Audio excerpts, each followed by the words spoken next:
Je profite encore de la présence devenue trop rare de notre instituteur socialiste en vacances, ex-socialiste en vacances, celui qui vit désormais principalement sur la côte, et je vous fais bénéficier, avant d'oublier, de ses réflexions sur les questions du moment qui le touchent, c'est-à-dire en l'occurrence liées à l'enfance, à la jeunesse, etc. Il a été particulièrement choqué de voir que la moitié du monde occidental s'aplatissait devant une gamine suédoise à l'air un peu renfrogné, c'est moins qu'on puisse dire, et il m'a dit carrément, moi quand je voyais ce genre de caractère dans une de mes classes, et j'en ai eu, je leur disais, t'es bien gentil, mais si tu me fais la gueule parce que je fais pas assez attention à toi, ça va pas s'arranger parce que je vais t'ignorer complètement. J'en ai connu 2 ou 3, des enfants comme ça, me dit-il, plus intelligents que la moyenne, c'est certain, mais qui disent tout le temps « moi j'aime pas », etc. Alors ça, c'est extrêmement fatigant. Celle à laquelle je pense, me dit-il, ressemblait d'ailleurs assez bien à la fameuse suédoise, elle avait même des nattes. Et j'ai un peu vu comment sa mère la traitait. Elle lui disait à table, avant de lui servir quoi que ce soit à manger « je ne sais pas si tu vas aimer ». Je te laisse deviner évidemment ce qu'elle répondait. Donc toute notre société en est là en ce moment, elle passe son temps à dire aux gens et aux enfants notamment, je ne sais pas si ce qu'on va vous proposer va vous convenir. Mais bon Dieu, mais nous quand on avait 10 ans, on proposait rien à la jeunesse, on lui disait ce qu'il fallait faire, puis elle le faisait, c'est tout. Alors moi j'adore ce genre de caractère parce que quand vous les laissez parler comme ça, ils s'auto-excitent et en plus lui avec l'âge il avait contracté une espèce de petite veine à la tempe qui gonflait avec la colère.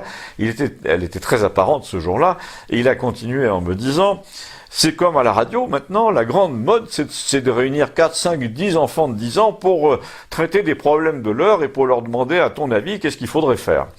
C'est pas seulement valable pour l'écologie, me dit-il, c'est pour tout. C'est censé rafraîchir le jugement des adultes ou je ne sais quoi. Selon le principe, la vérité sort de la bouche des enfants. Si on se contentait de leur demander la vérité, passe encore. D'ailleurs, je te fais observer que dans le proverbe, là, il ne s'agit pas de demander aux enfants comment il faudrait gouverner. Il s'agit de souligner que les enfants ne savent pas mentir sur certaines choses. Donc la pratique sociale en ce moment détourne le sens d'un proverbe sensé, à savoir qu'un enfant ne calcule pas assez, qu'il dit les choses sans détour, qu'il n'est pas hypocrite, on peut donc s'appuyer sur lui pour débusquer les menteurs. Et ce premier sens du proverbe a été entièrement perverti par les journalistes. Maintenant, ils te font passer les enfants non pour ceux qui débusquent le mensonge, mais pour ceux qui détiennent la vérité. Ils deviennent donc carrément des oracles. En plus, en l'occurrence, la petite suédoise là se plante complètement.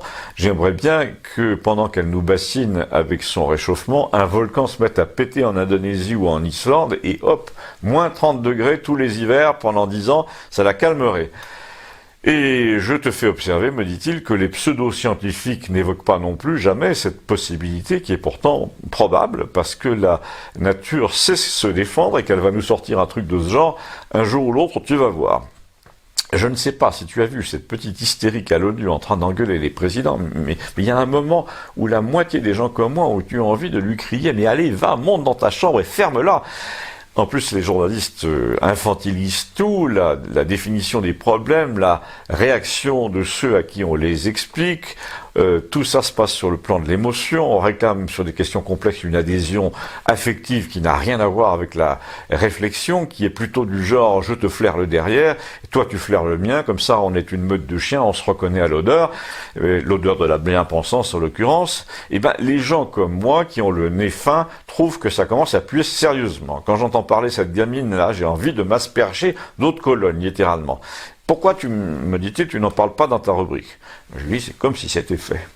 Abonnez-vous, merci.